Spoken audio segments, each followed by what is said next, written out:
Bonjour et bienvenue. N'a-t-on pas parfois l'impression que peu importe les efforts, la liberté financière reste comme un horizon lointain, toujours hors de portée? Eh bien aujourd'hui, on va décortiquer ensemble des secrets qui pourraient bien changer la donne. C'est un sentiment, je pense, que beaucoup de gens connaissent, cette impression d'être piégé sur une sorte de tapis roulant financier. On travaille toujours plus dur et pourtant on a ce sentiment de faire du surplace, de ne jamais vraiment avancer. Alors justement, aujourd'hui, c'est ce piège qu'on va décortiquer. Et pour nous guider, on va s'appuyer sur la sagesse de deux livres devenus des classiques, Père riche, Père pauvre et L'homme le plus riche de Babylone. L'idée, c'est d'y chercher un chemin, une voie vers une liberté réelle. Allez, on plonge dans le vif du sujet. Parce que ce qui est intéressant, c'est que le vrai problème, au fond, ce n'est pas tant le montant qu'on gagne. Non, le cœur du problème, c'est la mentalité qu'il y a derrière tout ça. Et pour illustrer ça, les auteurs utilisent une image très parlante, celle de l'âne et de la carotte. Le salaire, c'est cette carotte qu'on agite juste devant nous.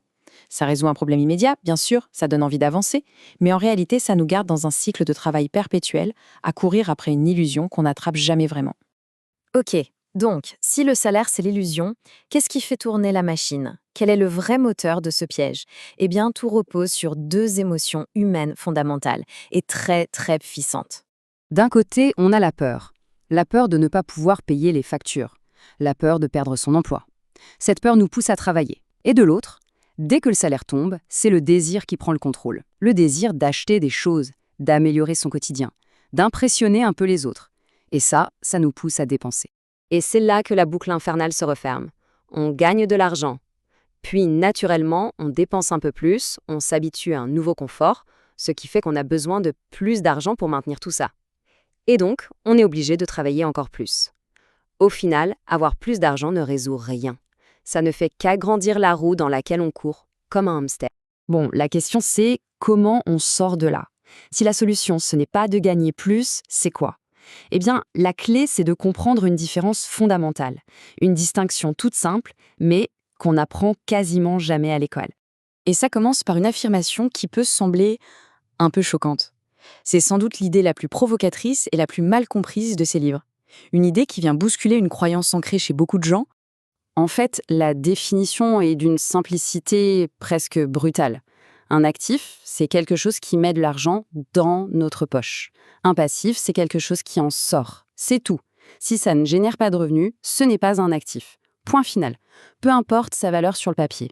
Et c'est là qu'on voit l'erreur la plus commune, illustrée parfaitement par l'exemple de la maison.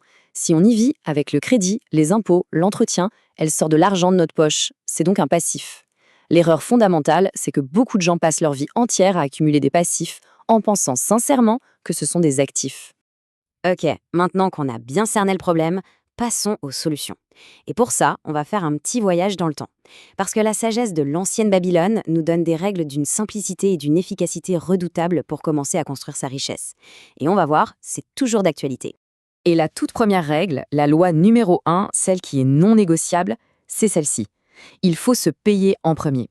Ça veut dire qu'une partie de tout ce qu'on gagne, ici le livre suggère un dixième, nous appartient. Avant de payer le propriétaire, l'État, les factures, avant tout le monde, on se paie soi-même. C'est un changement de priorité total. Et à partir de là, découlent d'autres leçons pleines de bon sens. Vivre simplement, en dessous de ses moyens, faire travailler son épargne pour qu'elle se multiplie, apprendre avant d'investir, et surtout, bien faire la différence entre les désirs et les réels besoins. Ce ne sont pas des formules magiques, ce sont des habitudes qui transforment chaque euro mis de côté en une petite graine pour une future forêt financière. Mettre en pratique ces règles, ça demande plus qu'une simple discipline.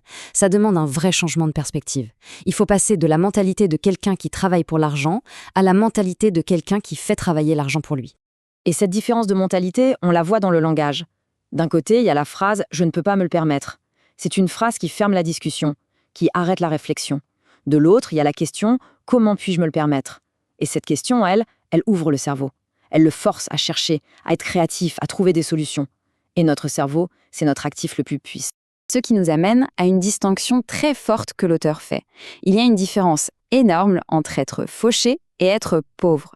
Être fauché, c'est temporaire. C'est une situation. Être pauvre, c'est un état d'esprit, c'est quelque chose de bien plus durable. C'est un ensemble de pensées et d'habitudes qui maintiennent dans la difficulté. Finalement, Le chemin pour sortir de cette fameuse foire d'empoigne ne commence pas par une action spectaculaire. Il commence par un tout petit geste, mais un geste puissant, celui de planter une première graine. Chaque pièce économisée, chaque actif acquis, c'est une graine pour sa propre forêt financière. La vraie question, au fond, c'est de savoir quelle sera la première graine que l'on décidera de planter.